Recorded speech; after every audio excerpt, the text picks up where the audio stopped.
team mentality. But there's zero respect for the men in this room. Zero.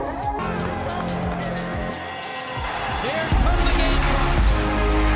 South Carolina, come on and raise up. Take your shirt off. Take your bandana. Take what? Just do this. Bruh. Do this, people. Just do this. You know who it is. It is your boy, Gamecock OV, Mr. Gamecock himself. Welcome to the Garnet and Black Report. I just had to do that. It just seemed because, I had this right here, and I have not worn this all season. I don't know why.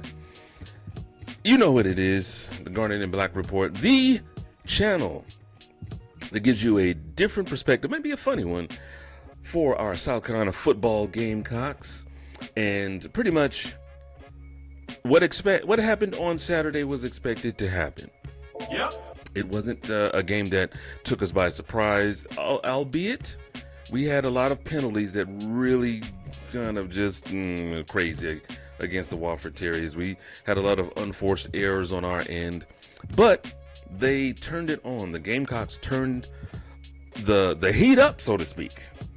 They had enough heat in that kitchen to make Thanksgiving dinner, Bruh. Christmas dinner, and maybe have a little bit of heat left over for New Year's. I don't know what happened. Halftime was 21-9. Well, 21-6, was it? 21-6 to 21-3. Against the Wofford Terriers, a great FCS opponent, and you can see why they are normally one of the better teams in the FCS. They play with a tenacity. I presume pretty soon that Wofford will be in the FBS. They will be in the FBS very, very soon, and I think they'll be able to go head-to-head with a lot of quality teams in the FBS. But it wasn't so against the South Carolina Gamecocks because they scored 21 points in the first half and then 35 in the second half. South Carolina has proven they are a second-half team. Now, that doesn't mean that they, used to do what they do what they used to do with teams. Hey, I'm going to spot you 14 points just to see if I can come back. Let's make it interesting. True. No, by no means. Lenore Sellers, Raheem Sanders, and they got everyone involved in this game. Some of the backups, they did get a chance to play. Even the backups were scoring. That lets you know right then and there that they were slowly demoralizing the defense of Wofford. Oscar Attaway got a touchdown. I can't remember the young running back there that got a touchdown at the end, and his whole team mobbed him. It was beautiful. That is Beamer football. That is the culture of South Carolina. So I just wanted to say that. Congratulations to the South Carolina football Gamecocks for the victory over the Wofford Terriers and things of that nature to move to 8-3 on the season, and definitely into a position for a better bowl game. Now, on to the part that you came here for. We have the Palmetto Bowl. South Carolina has never won all three of the whatever rival bowls in 1 year. Nope. They brought home the Mayor's Trophy against Missouri. They won the whatever bell thingy, whatever. It's not really much talked about, so I really don't know the name of it offhand, against Texas A&M. Because Texas A&M was chosen to be our cross-conference rival when they came into the SEC in 2015, I believe. And we never won the Palmetto Bowl along with the other two. It's either been like one or the other or none at all. There's facts. So now we have Clemson Tigers. And I know what you're thinking. Clemson has been on a roll for the most part. They pretty much have been winning ever since that loss at the beginning of the season to Georgia. They pretty much have been winning as expected, especially in the ACC, which has now more competition in it than I truly believed before. This is just my personal opinion. I believe the ACC has more competition with SMU in the SEC and the ACC more than ever before. Definitely an upgrade over Florida State. I think SMU likely will get into the college football playoffs if they are able to take care of business, on, in the ACC championship game, which they are likely going to be in. And that's just my personal opinion. You may say, well, you're a Gamecocks fan. You're gonna think that. Well, possibly so. Maybe yes and no. I mean, when Florida State would, had their run and was shunned, I say, by the committee and didn't make the college football playoff. Was it last year, 2 years ago? It was kind of like, what is going on? They won the ACC, went undefeated, but because their quarterback got hurt, in the final game against Clemson, so I believe you're not going to allow them into the college football playoff?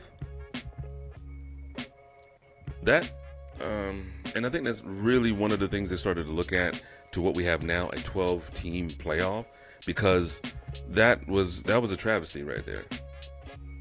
No pun intended. The quarterback for FSU the first name was Travis. That was a travesty right there, because I'm like, why would you deny that? But the ACC has always been either a 1 or 2 team conference, either Clemson or Florida State. Miami, not so much, but this year they definitely are in the running to possibly be in the ACC championship game. So it's a lot better this year. The SEC, no doubt, will always be a stronger conference than the ACC. That's just my personal opinion. The teams they display a different brand of football. They're more physical. They're more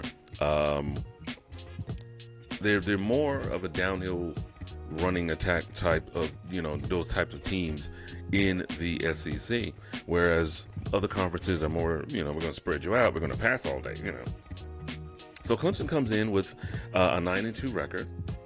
I believe they lost to, what was it, Georgia Tech? I can't remember who else they lost to, but we all know who the teams we lost to. Much better than Georgia Tech, I would presume. But the fact of the matter is this: they're playing at Death Valley. Remember 2 years ago, South Carolina went to Death Valley. They were not looked at to, pretty much, have any type of fight or whatever, or a chance to win. And it took a last minute field goal to beat Tigers at home. Juice Wells went off. The running game, the passing game, everything was on point. This was, Spencer Rattler's, last season with us, and it was, hey, they did their thing. I think it was his last season with us, maybe. I want to say so. But the fact of the matter is this: this is a highly anticipated game, definitely a rival game. South Carolina, 8-3, coming into Death Valley to play Clemson at 9-2. My Gamecock prediction is this.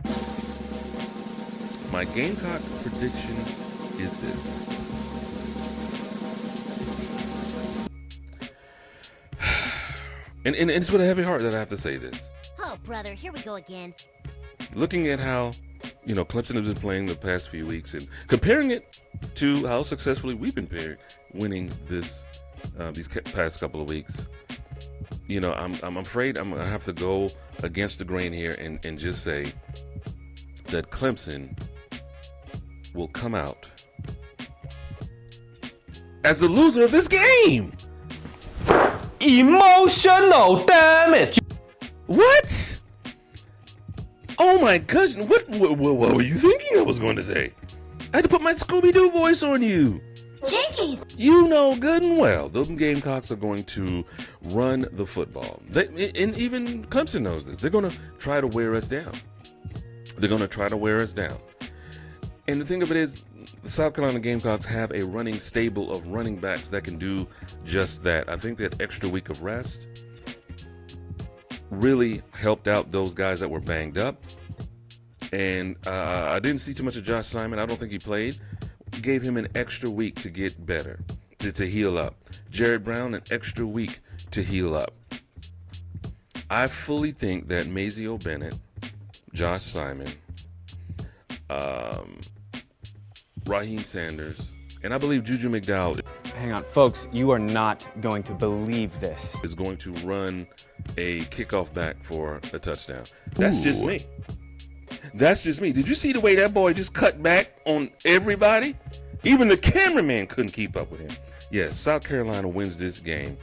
I think it's going to be much closer than the Wofford game. South Carolina wins this game 38-33. There, I said it. I said what I said and I meant what I said. If you're new to the channel, thank you so much for dropping by. Don't forget to hit the like, subscribe, all that good stuff. This is the Garnet and Black Report, where we take a perspective of our South Carolina football Gamecocks. Maybe a little humor in there. Just a sprinkle. Sprinkle man, can you sprinkle it for me? Thank you, sir. We will always be the underdog no matter what. I believe in the underdog. You should too. That's why you're here, because you're a Gamecock fan and you want to continuously prove the pundits wrong across the nation. South Carolina is a great football team, a team that deserves to be feared no matter where they play. I think, and I will always think, that they have a chance to win and can win.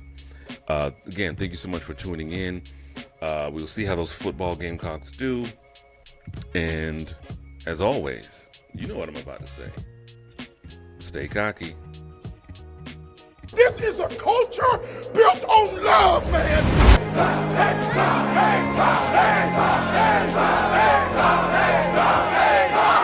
At night, when this place is rocking like this is the best environment in all of college football. Welcome back